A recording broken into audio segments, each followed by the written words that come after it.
नमस्कार। चलिए आज एक ऐसी रहस्यमयी कहानी में उतरते हैं जो सवालों और सस्पेंस से भरी हुई है। हम एक पुरानी वीरान सी हवेली के दरवाजे पर खड़े हैं जहां कुछ ऐसा हो रहा है जो किसी की भी समझ से परे है। कहानी की शुरुआत ही एक झटके से होती है। सोचिए, एक पल में डिजिटल सबूत, किसी की यादें, सब कुछ बस हवा में गायब हो जाता है। ये कोई मामूली टेक्निकल ग्लिच नहीं है, नहीं, ये एक बहुत बड़े रहस्य का पहला इशारा है। तो इस रहस्य की पहली परत खुलती है हमारे दो मेन कैरेक्टर्स अरुण और रुक्मिनी के साथ। ये दोनों एक ऐसी उलझन में फंस गए हैं जहां हकीकत क्या है और वहम क्या, इसके बीच की लाइन बिल्कुल धुंधली हो गई है। तो अरुण के साथ हो क्या रहा है? पहले तो उसके फोन से एक लड़की की तस्वीरें और चैट अपने आप गायब हो जाती हैं। फिर उसे हर वक्त उस लड़की की मौजूदगी का एहसास होने लगता है। नींद तो जैसे उसकी आंखों से कोसों दूर चली गई है और उसका ये अजीब बर्ताव देखकर रुक्मिणी की चिंता बढ़ती ही जा रही है। तो देखिए होता क्या है। एक रात जो अरुण के लिए बहुत बेचैन करने वाली थी, उसे लगता है कि कोई उसे देख रहा है, मुस्कुरा रहा है। और अगली सुबह रुक्मिणी एक फैसला लेती है। वो सोचती है कि कुल देवी की पूजा करके इस बेचैनी को खत्म किया जाए और शाम तक यहाँ से निकल जाया जाए। लेकिन क्या सब कुछ इतना आसान होने वाला है? और यहीं से कहानी में आता है एक सुपरनैचुरल ट्विस्ट।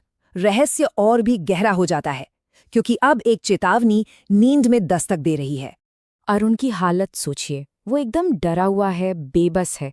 उसे कमरे के कोने में पड़े एक पुराने धूल भरे शीशे में एक परछाई दिखती है, रिया की। हकीकत और सपने के बीच फंसा वो बस इतना जानना चाहता है कि आखिर उसके साथ हो क्या रहा है। और फिर जो जवाब मिलता है वो सच में रोंगटे खड़े कर देने वाला है। रिया खुद को एक अधूरी आत्मा बताती है। वो कहती है कि वो तो अरुण की जिंदगी से खुशी खुशी चली गई थी, क्योंकि अब उस पर रुक्मिणी का हक है। एक पल को लगता है कि चलो बात खत्म, पर नहीं, असली कहानी तो अब शुरू होती है। तो रिया वापस प्यार के लिए नहीं आई है, नहीं, वो आई है एक चेतावनी देने। वो अरुण और रुक्मिणी को एक आने वाले खतरे के बारे में बता रही है, एक ऐसा खतरा जिसके बारे में शायद वो खुद भी ज्यादा नहीं जानती। उसका मैसेज बिल्कुल क्लियर है, जितनी जल्दी हो सके यहाँ से निकल जाओ। तो उस भयानक सपने के बाद अगली सुबह कैसी थी? अब फोकस अरुण के डर से हटकर रुक्मिणी की उलझन पर आ जाता है, जो इस पूरी पहेली को समझने की कोशिश कर रही है। जरा सोचिए उस पल के बारे में। आधी रात एक जोर की चीख गूंजती है।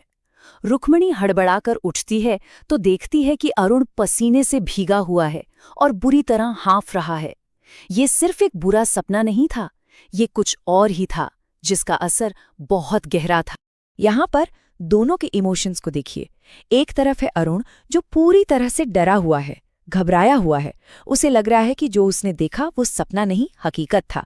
और दूसरी तरफ है रुक्मिणी, वो परेशान तो है, पर उसके दिमाग में सवाल घूम रहे हैं, आखिर ये रिया है कौन? जब आपको लगता है कि बस इससे ज्यादा अजीब और क्या ही होगा, तभी कहानी में एक और मिस्टीरियस किरदार की एंट्री होती है। एक ऐसी मुलाकात जो सपने की चेतावनी को हकीकत में दोहराने वाली है। सुबह के 4 बजे, एक अजीब सा वक्त। रुक्मिणी, जो रात भर ठीक से सो नहीं पाई, ताज़ी हवा के लिए हवेली के बाहर बगीचे में टहलने निकलती है।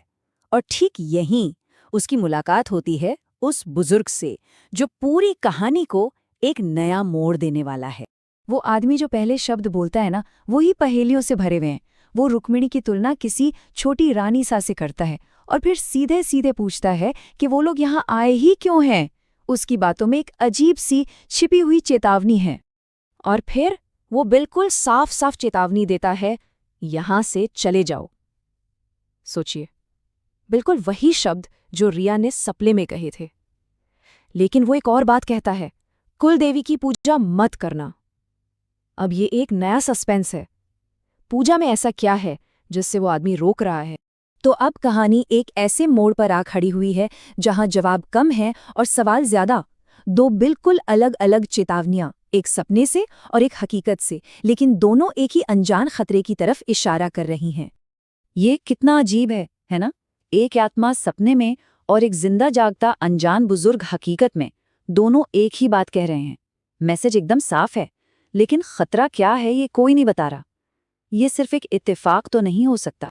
और यही वो सवाल हैं जो अब हमारे दिमाग में भी घूम रहे हैं। आखिर रिया है कौन और उसका अरुण से क्या रिश्ता था? इस हवेली में कौन सा खतरा छिपा है? वो बुजुर्ग आदमी कौन है और वो छोटी रानी सा कौन थी? और सबसे बड़ा सवाल, क्या इन चेतावनियों के बावजूद अरुण और रुक्मिणी वो पूजा करेंगे? और बस ठीक इसी मोड़ पर यह कहानी हमें छोड़ जाती है, कुछ अधूरे जवाबों और एक बहुत गहरे रहस्य के साथ। आगे क्या हुआ, ये जानने के लिए तो हमें इंतजार ही करना होगा।